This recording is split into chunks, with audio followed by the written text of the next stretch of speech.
Okay, team, let's talk about day 12. Find your packet, open this up. I'm going to go through the odds, and you're going to work on the evens in class, and I'm going to check them, and we're going to be done.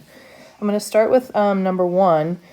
First of all, just to kind of preview what we're talking about here, we're solving absolute value inequalities. Absolute value, that's when you have like the bars, you know?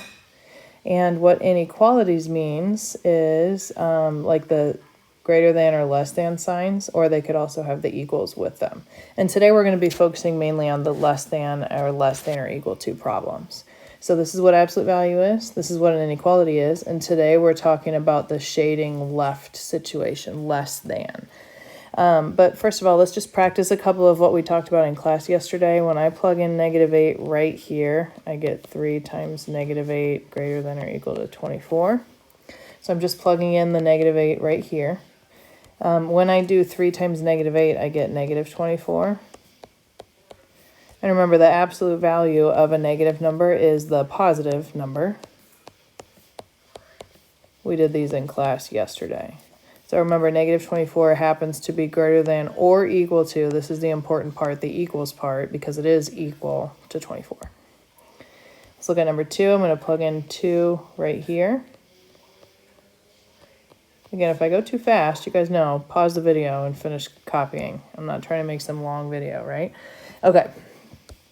I'm plugging in 2 right here, and I'm going to do 1 minus, when I do 5 times 2, I get 10. So I get 1 minus 10, greater than or equal to 10. When I do 1 minus 10, I get -9. And is the absolute value of -9, which happens to be 9, greater than or equal to 10? No. Sorry, I ran out of room.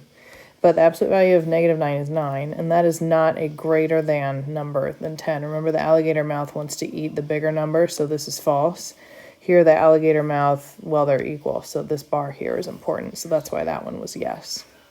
What we're going to do right now is I'm going to show you how to solve an absolute value inequality. I will refer to these, but just remember that on our quiz that most of us did really, really well on, when I asked you to shade or write interval notation for this, we got that. Remember what that means is you put -5 and 7 on the number line. This one happens to be an open circle. This one happens to be a closed. But the way this is read is x is in between -5 and 7. So you shade right here, the in-between part. Even though both of these symbols are technically pointing to the left, remember if you cover up this part, you'd have to reverse this, so you're actually shading to the right of -5.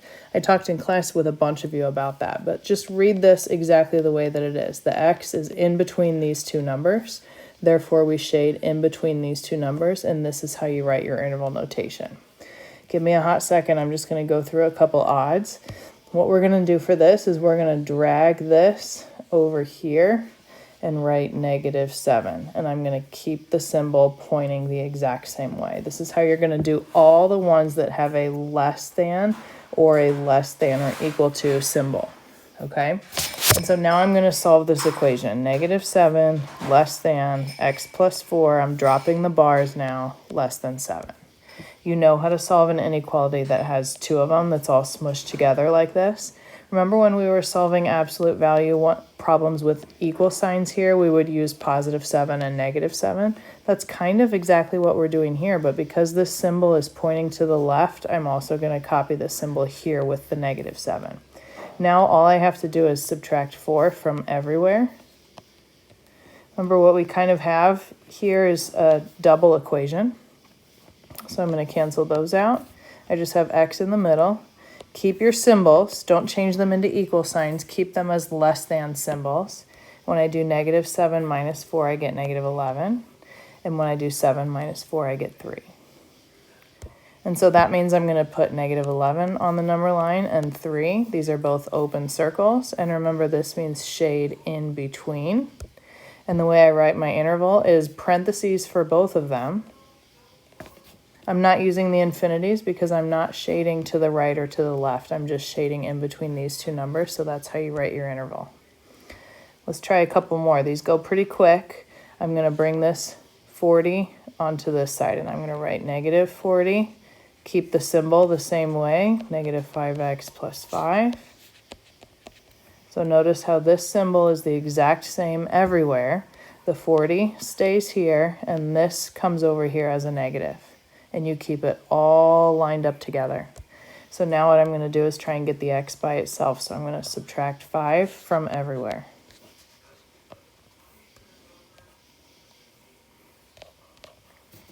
That means I have negative 5x in the middle, keeping my symbols the exact same. When I do negative 40 minus 5, I get negative 45. When I do 40 minus 5, I get 35. And I'm going to divide negative 5 everywhere. And negative 45 divided by negative 5 is 9. And remember, when you divide by a negative, that means you flip. Did you remember that? Remember, like we talked about that many days ago, that means I'm going to flip this symbol. I divided the negative 5's here, those cancel, and I just get x. But I also divided by a negative here, so this one's going to flip too. And I get negative 7. And now those numbers aren't in the right order. 9 is bigger than negative 7. The negative 7 has to go first, so I am going to rewrite as negative 7 less than x less than 9. Notice how the alligator mouth, this one is pointing to the 7. It still needs to point to the 7.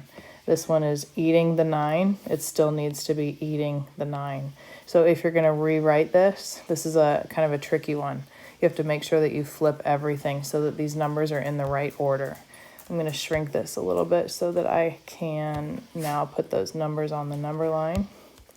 Negative 7 and 9, both open circles. This means shade in between negative 7 and 9. So I'm going to shade like this, negative 7 and 9. Put maybe a star or something next to this one because this is a hard one, okay? Let's do one more and then I'll be done with my video. That is boiler shaking in the background. I'm going to bring this over to the side and write negative 8 less than equal to, keep that symbol the same, 3x minus 4 less than equal 8.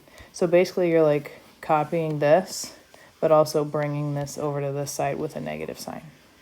Now I've got 2 plus 4 everywhere.